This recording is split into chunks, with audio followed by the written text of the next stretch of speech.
amigos, ¿cómo están? Aquí en un nuevo capítulo de Godzilla en el Mapocho. Llegamos al número 30, que es un gran avance, ya son números más redondos, el capítulo 30. Tenemos un invitado que ya vamos a presentar. Hoy día vamos a revisar la película que propuso nuestro invitado, por supuesto, es parte del agasajo que le hacemos a nuestro invitado. Que es El Caballero de la Noche, la película de Batman de Christopher Nolan.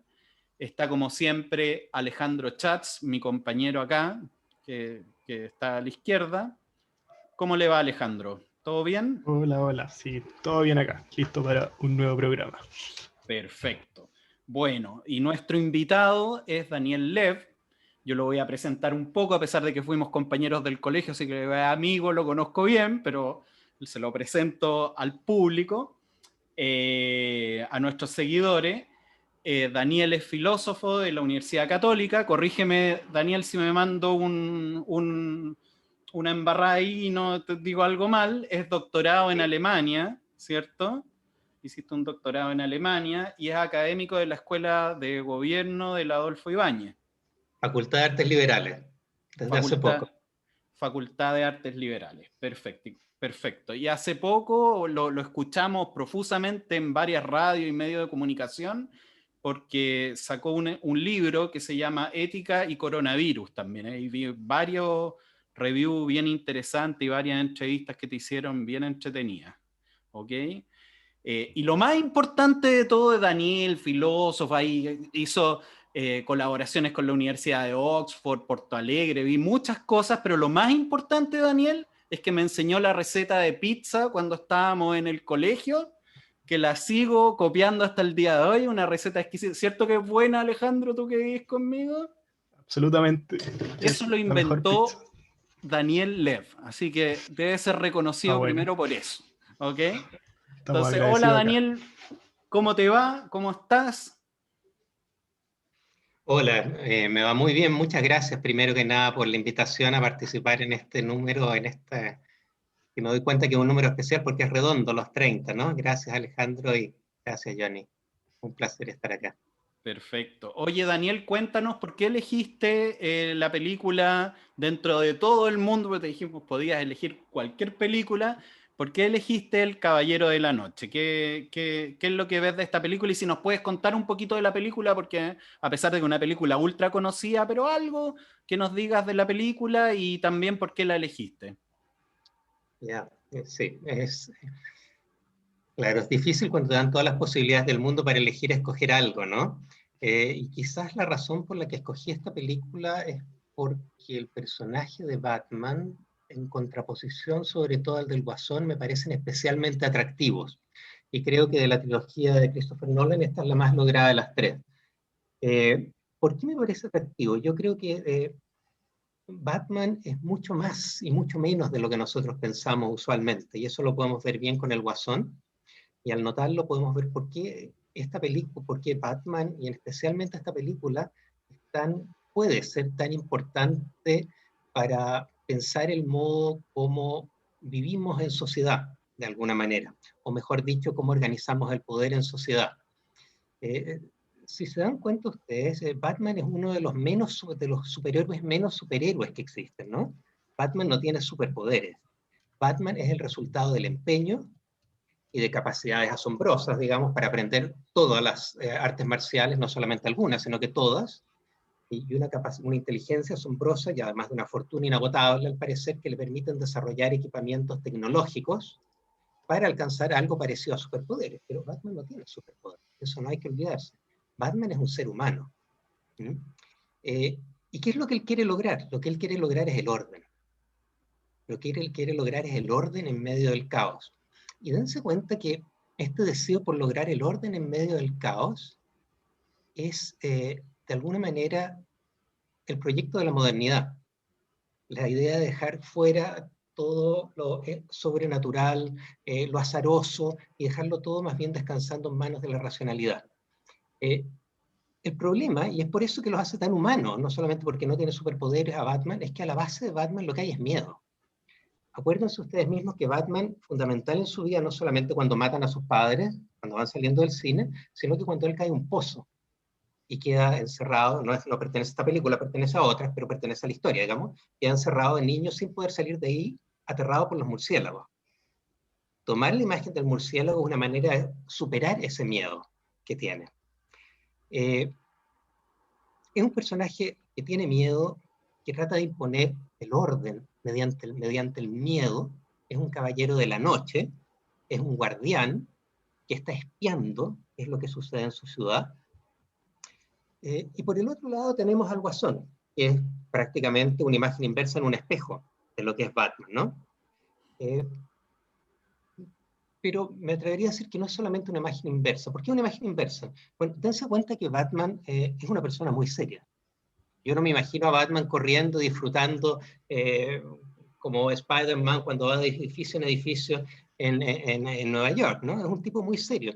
Y lo que pasa es que su vida es una dominada por el miedo y por el esfuerzo para conseguir orden. ¿Y qué es lo que es el Guasón? El Guasón lo dice claramente en El Caballero de la Noche. Dice, yo soy el caos, y el caos es el miedo. Lo que está viendo Batman en el Guasón es lo que él más teme de sí mismo. Es el miedo. El miedo al fin del proyecto de la modernidad. El miedo a no poder a no poder dominar, no poder controlar, no poder dominar mediante la razón, mediante la tecnología, mediante el esfuerzo, sino que quedar supeditado a fuerzas descontroladas. Y esas fuerzas descontroladas son el Guasón y lo que él trata de, en esta película, trata de desencadenar en Gótica, ¿no? En la ciudad gótica. Y por eso termino, tenemos dos, de alguna manera, dos modos, tenemos, digamos de una manera más modesta, el modo en el que Batman intenta organizar o controlar el caos de la ciudad es mediante la imposición y el miedo, y por eso yo creo que es a pesar de lo mucho que nos gusta Batman, porque es tan humano, es un muy mal modelo a seguir. A ver, ¿cómo eso? ¿Podrías desarrollar un poquito de eso? El modo como Batman intenta lograr lo que hablábamos, ¿no? Lograr el control de la ciudad, la dominación, el control, digamos, dejar fuera los elementos azarosos, doble face es el azar, digamos, ¿no? Sí. La doble cara, dejar de lado el caos, que es el Guasón, es mediante el control, es mediante este vigilante nocturno que está mirando desde las gárgolas de los edificios, mediante este sonar gigantesco que transforma todos los sonidos en imágenes, es mediante el control tecnológico de la ciudad, y esto evidentemente es un modo al menos complicado de tratar de organizar una vida civilizada entre las personas. Porque el problema es, o sea, Batman de alguna manera se tomó a pecho la recomendación de Maquiavelo en El Príncipe, ¿no? Ser odiado es mejor que ser temido. Perdón, ser temido es mejor que ser amado. Es lo que se tomó a pecho en esta medida, ¿no? Pero de alguna manera una ciudad, una comunidad que se organiza mediante el temor, es una sociedad que no puede prosperar más allá de lo que permita el temor. El temor se acaba la comunidad, por decirlo de alguna manera. Y por eso creo que es un mal modelo a seguir, a pesar de que me gusta mucho como superhéroe, para lograr una vida civilizada. Quizás es una mala forma de entender la modernidad. Claro, es súper interesante lo que dices, porque hay una parte, algo que me quedó cuando vi la película ayer, después que tú la propusiste, hay un momento en que Batman, o sea, que no Batman, sino Bruce Wayne, como ahí convertido en Bruce Wayne, le habla a Alfred, me parece, y le dice, pero todo esto tiene solución, tenemos que saber qué es lo que quiere el Guasón, le dice. No sé si se lo dice a Alfred, y le dice, hay ciertos seres, hay ciertos personajes que lo único que quieren es el caos. Es una respuesta así, no quieren algo específico, quieren el caos. Entonces, súper interesante lo que tú planteas desde ese ángulo, que esto, o sea, es una forma de mirarlo finalmente, ¿cierto? Es una forma de interpretarlo para convertirlo en un tema, en un juego también, pero claro, el elemento de orden que propone Batman es la vigilancia, y en el fondo el caos es todo lo que se arranca dentro de una visión conservadora, digamos, de mantener a la ciudad en funcionamiento y de alguna manera el Guasón representa todo el terror. O sea, hago un poco ¿sabes lo que se me vino a la cabeza un poco? Es el miedo que existe hoy día a la modernidad tal cual está planteada hoy, digamos, incluso en Chile, cuando dice en el tema de las negociaciones, cuando de repente hay un sector político que quiere, no sé, negociar con los estudiantes, negociar con los manifestantes, negociar con los que están generando el caos también en la ciudad, no es porque los ponga en forma equitativa, y la respuesta es no hay demandas, no hay con quién negociar, ¿ok? Ese es como el escenario más loco en el que se pueden dar las cosas, por lo tanto puede ser interpretado como un fenómeno del terror a estos tiempos. ¿Qué opinas tú, Alejandro, de esto que partimos hablando? Bueno, sí, entramos a full con los temas, el argumento de la película, que viene siendo como este contraste entre el Guasón y Batman. Y en base y rescatando un poco lo que dijo Daniel, también agregaría la figura de Harvey Dent, que también es un elemento indispensable para entender la película, sobre todo cómo se desarrolla la trama en torno a estos dos personajes, porque Harvey Dent es como, en la película es presentado como un sujeto casi que impecable, un tipo con valores muy marcados, un héroe, como lo intentaban posicionar. Pero aún así, a lo largo de la película y en base a lo que busca hacer el Guasón, puede corromperlo. Y yo creo que al final, a través de ese personaje, se da como cuenta de lo que se busca hacer con la película, como contrastar este espíritu nihilista del Guasón con el orden que busca Batman. Por lo mismo, yo lo que más rescato de esta película, sobre todo considerando el año en el que está, es como la trama que plantea, porque muchas veces, esto suena raro, pero es difícil hacer una historia de Batman. Como que hay muchos temas, hay muchos personajes, a veces como hasta abrumador como balancear todos estos elementos. Pero esta película es súper así directa respecto a las cosas que quiere hacer, sobre todo si uno lo compara con las películas de superhéroes de hoy en día que tienen elementos así, secuelas, tricuelas, así. Un montón, están pensando mil cosas a la vez, pero esta película es bien concisa en ese sentido, a pesar de que dura 2 horas. Y eso yo creo es un punto a favor muy grande. Y me llamó mucho la atención ahora que la volví a ver después de varios años. Uh-huh. Oye, ¿te suena a ti, Daniel? O sea, el tema, por ejemplo, de que plantea la película en que existen estos personajes que solamente buscan crear el caos. ¿Eso te suena a ti coherente o siempre un actor, no importa, aunque esté generando el caos, está en la búsqueda de algo? ¿Cómo interpretáis tú eso? ¿Se puede buscar solo el caos? Es una pregunta. Yo creo que estos son personajes tipos de alguna manera, ¿no? Y un personaje puro como esto no se encuentra en el mundo. Alguna vez escuché a algún jesuita que todo el mundo tiene alguna agenda escondida. Puede ser, pero estos son personajes puros, repito, y creo que lo que es el Guasón y lo que es Batman de alguna manera y lo que componen mediante estos espejos que se reflejan mutuamente es lo que somos nosotros, cada uno de nosotros. Y por eso nos atemoriza tanto, hasta nos pone tan intranquilos esta cosa. Porque por un lado tenemos el caos, la expansión caótica, como lo dicen, ojo, podrías haber ido más allá con tus asociaciones, Johnny, cuando recién, los que quieren quemarlo todo. Esas son las palabras en la película, los que quieren quemarlo todo. Uh-huh.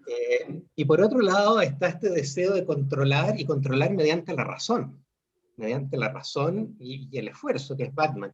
Y la figura, yo estoy de acuerdo contigo, la figura de Two-Face, del fiscal, es fundamental. Es fundamental porque ahí lo que tenemos es otra imagen, ahí lo que tenemos es el gobierno mediante el azar, ¿no? Y eso horroriza a Batman. Acuérdense que cuando Batman descubre que él está decidiendo si mata a una persona tirando una moneda, le dice, no vas a dejar la vida de una persona a la suerte de una moneda.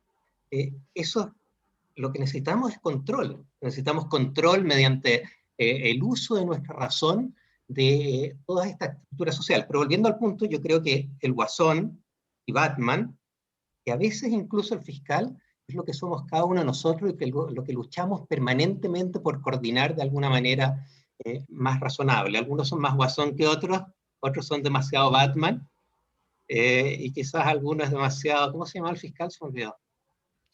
Harvey Dent. ¿Cómo? Harvey Dent. Harvey Dent. Son de ese tipo, no lo sé. Pero no creo, quizás hay alguien que quiere perseguir solamente el caos por sí mismo, pero tiendo a pensar que este jesuita tenía razón. Todo el mundo tiene una agenda, y tener una agenda implica tener un programa, y tener un programa significa tener una estructura, y tener una estructura significa hacer planes, que es justamente lo que el Guasón dice. ¿Soy una persona que hace planes? No, no lo soy. Sí, y a nivel colectivo también la gente tendrá, o sea, por ejemplo, lo estoy llevando un poco a lo que pasó con el estallido, en que no había, ¿cómo se llama? No, evidentemente era una cuestión inorgánica, nadie podía decirse líder, digamos, de lo que estaba pasando. Y estoy hablando del estallido de Chile, como podría ser el de Ucrania, como puede ser el que ocurrió en cualquier parte del mundo, digamos, por diferentes motivos. La masa tiene agenda, tiene lógica cuando está en su proceso de estallar, digamos, y a lo mejor ahí me salta un poco al Guasón, a la película El Guasón, que vino posteriormente, que para mi gusto es la más interesante. Pero ¿qué opináis tú de eso, Daniel? ¿Se le puede encontrar una lógica, un hilo conductor a eso? ¿O el estallido, o el estallar es solamente emociones nomás? Bueno, yo creo que en buena medida son emociones. Ahora, claro, tú siempre puedes hacer explicaciones funcionalistas, que eso lo hacen los sociólogos, ¿no? Eh, para tratar de explicar cómo las diferentes esferas se relacionan entre sí para dar paso a estas cosas que son casi inevitables, digamos. Yo tiendo a pensar que no, tiendo a pensar que son válvulas que de pronto se abren por diferentes razones, de diferentes modos y en diferentes contextos, digamos. En Chile creo que si bien esto está pasando en muchos lugares del mundo, las especificidades de cada lugar son bastante propias, por qué sucede en cada lugar. Eso es lo que tiendo a pensar. Claro, corresponde a algunas agendas o no. Lo que a mí me parece importante es siempre preguntarse, más que quién está haciendo los mensajes, digamos, quién está escribiendo la agenda, quién está tratando de dominar la agenda, tratar de entender por qué la gente escucha los mensajes. Y yo creo que esa es una de las preguntas claves para entender qué es lo que pasó desde el 18 de octubre, ¿no? Y hubo tanta gente tan receptiva a este tipo de mensajes, aunque iban a la par, y estoy hablando cuando hablo de mensajes, estoy hablando performativamente, es decir, de la acción, de quemarlo todo, etcétera, etcétera, aunque iba a la par de todo esto que sin duda para cualquier persona que quiere vivir medianamente civilizado es muy criticable. Eh, pero la pregunta es por qué los escucharon. Yo creo que porque fueron receptivos a ese tipo de imagen. Yo creo que esa es una pregunta a la que hay que indagar muy bien. Uh-huh. De todas maneras, de todas Yo maneras. lo único que quería agregar era que, como anécdota casi, que cuando salió el Guasón acá, la película Joker, justo el 2019, hubo críticos en Estados Unidos que plantearon que esta película era peligrosa porque podía como incitar a las masas a rebelarse. Y me parece muy chistoso que se dé como esa coincidencia o que se plantee de esa manera, sobre todo O en si base a es, lo que dijo Daniel. o si es coincidencia, pues Alejandro también. Porque en Bueno, el fondo las obras de arte son hijas de sus tiempos también, pues, y una película es una obra, finalmente. O sea, por algo ¿Cierto? aparece, o sea, el Guasón seguramente como producto no hubiese aparecido en los años 50 en el cine de Hollywood. Y eso es muy interesante, ¿cachai? O cualquier película. Todas las películas son fenómenos culturales y son hijos de sus tiempos, Mm. en sí mismas, digamos. Sí, yo estoy de acuerdo. Yo creo que tal como las vidas singulares de cada uno de nosotros tienen sus especificidades y parece que a veces hacemos cosas sorprendentes y mucha gente las hace, en el fondo todos estamos haciendo nuestras cosas más o menos sorprendentes, digamos, en una especie de flujo, un torrente de un río que nos lleva y ese torrente de río se parece demasiado a la historia, ¿no? Eso que lo hacemos hoy en día no lo podríamos haber hecho 20 kilómetros más arriba o 20 kilómetros más abajo en la corriente. Es decir, nuestra libertad, lo que hacemos y dejamos de hacer, siempre está en un contexto, y es un contexto el que nos posibilita muchas veces hacerlo o no hacerlo. Y ese contexto es justamente aquel en el que se están desenvolviendo estos estallidos, es aquel en el cual una película como el Joker adquiere el protagonismo que adquiere en la cultura pública, al punto que acuérdense que en octubre había imágenes bailando como el Joker en las barricadas, ¿no? ¿Se acuerdan? Sí, po. Ese tipo claro, bueno, somos personajes históricos y vivimos en la historia. Es bueno darse cuenta de eso y que no somos tan excepcionales, digamos. De todas maneras. Oye, Daniel, ¿y tú tenías afición por el tema de los superhéroes, los cómics o algo por el estilo? Mira, a ver, me interesan los superhéroes. No soy un gran conocedor de superhéroes, no soy un coleccionador de cómics, pero las películas me entretienen mucho. Claro, de niño, pues, ciertamente Superman era probablemente el gran superhéroe. Y Spider-Man, que yo lo considero uno de los grandes superhéroes. Y en el futuro sumaron otros, sobre todo Tony Stark. En cierta medida, dense cuenta de esto, ¿eh? Eh, es falso decir que Batman es el disfraz de Bruce Wayne. En realidad Bruce Wayne es el disfraz de Batman. Batman no puede dejar de ser Batman. Tampoco cuando es Bruce Wayne. Está actuando cuando es Bruce Wayne. Batman es Batman y eso lo sabe Rachel, ¿no? Que le dice, tú nunca vas a dejar esta vida. No puedes dejarla. En fin, me interesan por ese tipo, bueno, y Tony Stark, es lo que estaba diciendo, se parece un poco a Batman en el sentido muy limitado que tampoco tiene superpoderes. También tiene una superfortuna, también mediante la tecnología logra todo lo que logra, pero Tony Stark no tiene el esfuerzo de Batman, el esfuerzo de estar luchando contra la irracionalidad que lo inunda todo. Y por eso Tony Stark hace bromas cuando está incluso en el traje de Iron Man. Yo creo que Batman no ha hecho una broma nunca en su vida en estas películas, en los cómics sí, pero en estas películas jamás ha hecho. Y es que si tú estás luchando contra toda la irracionalidad del mundo, si te estás plantando, digamos, como una especie de presa que quiere sujetar todo el torrento de de la irracionalidad humana, en realidad no hay mucho espacio para ser irónico.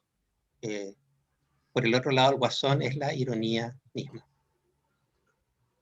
Oye, ¿no les parece, chicos, que de alguna manera, o sea, en realidad salen cosas de esta conversación, bueno, para eso el programa es re entretenido, pero finalmente si tú te fijas, el objetivo, cuando parte la película, el objetivo de Batman es lograr desbaratar, seguir en el avance de desbaratar las mafias en Ciudad Gótica que es Nueva York. O sea, está bastante claro, pero o podría ser cualquier gran ciudad de Estados Unidos.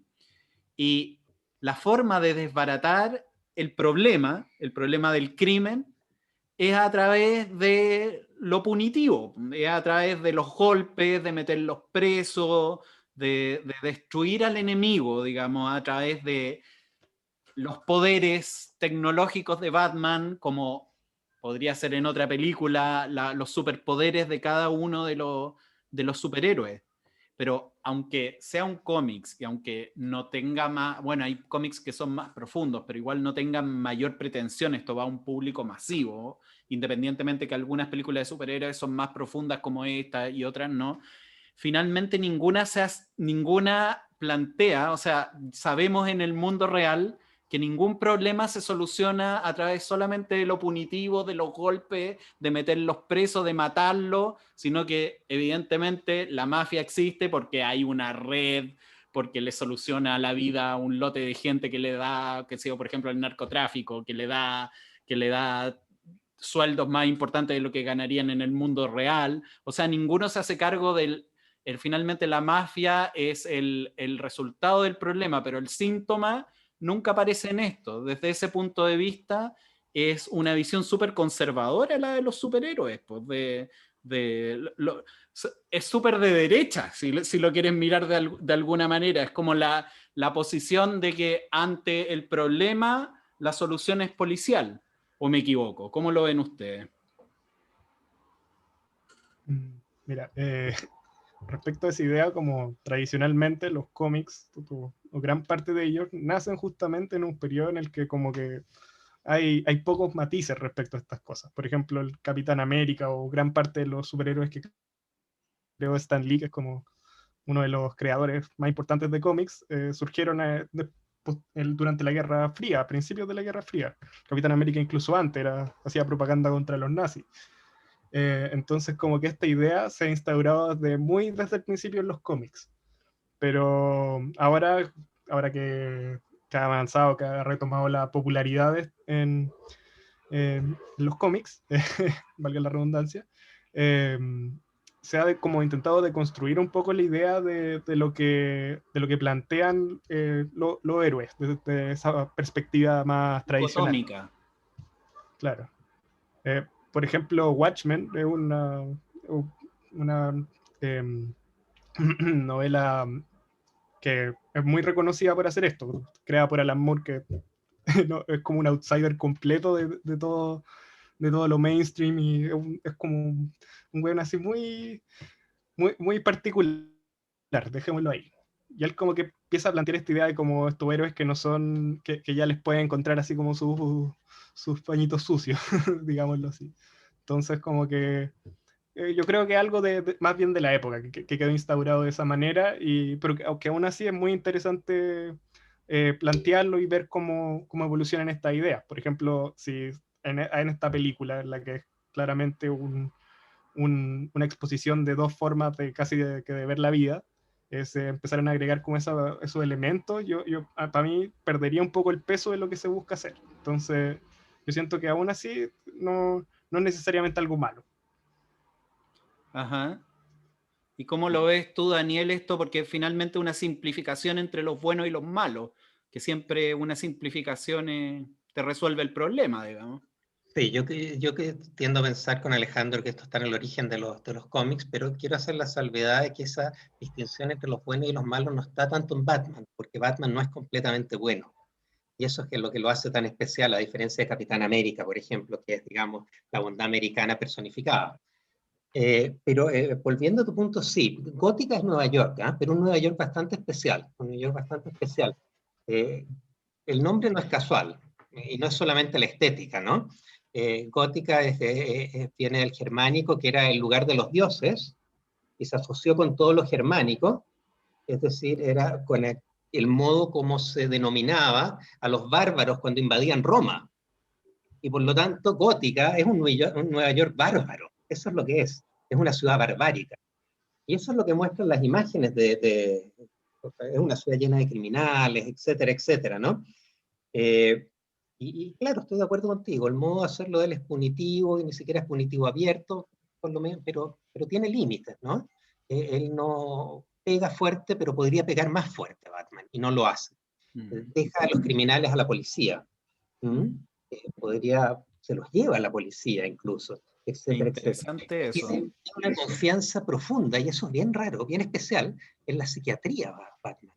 Acuérdense cuando habla con el Guasón al final, no le dice tú te vas a morir o tú te vas a ir a la cárcel, le dice tú te vas a ir tú te vas a ir a la psiquiatría en los próximos, lo que te queda de tu vida.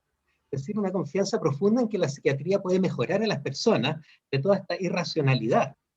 Eh, y, y claro, si esto tiene posibilidades, digamos, de transformarse en un modo, es lo que yo decía al comienzo, de gobernar las sociedades, tiende a coincidir con lo que tú estás sugiriendo, Johnny, no tiene posibilidad alguna, ¿no? No darse cuenta del contexto en el que sucede la pobreza y todo lo demás. En la otra de Christopher Nolan, en la otra Batman, se muestra muy claramente la pobreza, en todo caso. Pero lo que quería decir es que tal vez hay esperanza, y esta película tiene algo de esperanza, y la esperanza es la imagen de los barcos, porque por una parte tenemos esta ciudad barbárica, gótica, y por otro lado tenemos ciudadanos, criminales y no criminales, que no están dispuestos a sacrificar a los otros para salvarse. Es decir, el material humano en esta ciudad es mejor de lo que Batman nos permitiría suponer. Y quizás ahí hay esperanza todavía. Súper interesante esos dos puntos que tú planteaste, de este Batman creyendo en las instituciones, llevando a los criminales a la policía, y al mismo tiempo lo de los barcos que no quisieron explotarse mutuamente también. Interesante ese punto realmente. Ahora, ese Nueva York caótico ha existido, ¿eh? El Nueva York de los 70 era un Nueva York lleno de inseguridad y todo el cuento, e incluso se trasladó, se movió en los tiempos, y la respuesta fue represiva, que es como un poco la respuesta de Rudolf Giuliani cuando llegó, de la tolerancia cero, que es parecido a lo que se hizo en Singapur, que venía, yo no recuerdo, pero me parece que está inspirado en lo que se hizo en Singapur, que criminal, o sea, traficante de drogas se soluciona rápidamente, hay que matarlo, y lo matan nomás. Interesante que eso ha ocurrido en esa ciudad, digamos, de todas maneras. La ciudad Sí, gótica ha existido, digamos. sí, yo creo que sí, y era un Nueva York barbárico, digamos. Pero un solo punto que se me ocurrió ahora, en realidad, con respecto a lo que decía Alejandro. Sí, está esta lógica de buenos y malos, pero date cuenta que al menos hay uno que en cierta medida rompe esta lógica, y ese es Iron Man. Iron Man, que empieza como un empresario autointeresado, digamos, y termina siendo una especie de ciudadano cosmopolita que se pone bajo el dominio de la ONU. ¿Mm? Es decir, es casi un ciudadano cosmopolita, Iron Man. Yo creo que ahí tienes una excepción a este modo de luchar punitivamente el mal, aunque claro, Iron Man es bastante punitivo, digamos, y los malos vienen de otros planetas, etcétera, pero bueno, son las cosas de cada caso, digamos. Claro. Sí, Bueno, Iron Man. ¿Cómo ves tú, Ale, esto de finalmente, ¿tú crees que los personajes, que los superhéroes finalmente representan muy claramente una visión conservadora de la sociedad? ¿Son conservadores el concepto del superhéroe? Yo creo que tradicionalmente sí se podría decir que sí, con excepciones, evidentemente. De hecho, ahora, sobre todo con esta ola de popularidad que ha tenido el género, se han como reinventado muchos héroes y ahora se ha puesto mucho más en cuestión esta percepción. Donde también hay un héroe que me gusta mucho, que es Daredevil, que también es un weón así religioso, así, que también es súper punitivo, bien parecido a Batman en ese sentido, pero que en muchas historias como que le cuestionan sus creencias o lo ponen en un límite que lo obliga como a cuestionarse estas cosas. Entonces depende igual mucho en la época en lo que lo agarre. Bueno, y también creo que los héroes son un producto de sus tiempos realmente. Por ejemplo, Daniel hablaba de Iron Man. Iron Man tampoco era así como lo vemos en las películas. Antes era muy distinto en los cómics cuando fue creado. De hecho, era un héroe así súper como marginal, como que nadie pescaba realmente a Iron Man hasta que lo reinventaron ahora para el MCU. Entonces, claro, yo creo que los héroes más que nada son un producto de sus tiempos. Yo creo que por sobre todas las cosas lo son. De hecho, ahora han intentado sacar nuevos superhéroes y ha generado cierta controversia porque son como muy como de la onda, como de los tiempos, digamos. Por ejemplo, hay héroes que ya son, claro, son progres, son superhéroes progres. Entonces yo creo que depende mucho del momento en el que se crea un héroe, en el que se empieza a examinar su filosofía, su lógica, la manera en la que operan. Por sobre todas las cosas, son un producto de los tiempos. ¿Puedo hacer una nota al pie de página de lo que dijiste, Alejandro? Sí. Yo estoy de acuerdo con que los superhéroes, el surgimiento de los superhéroes con las características que tienen en su momento, es sin duda un producto de su época.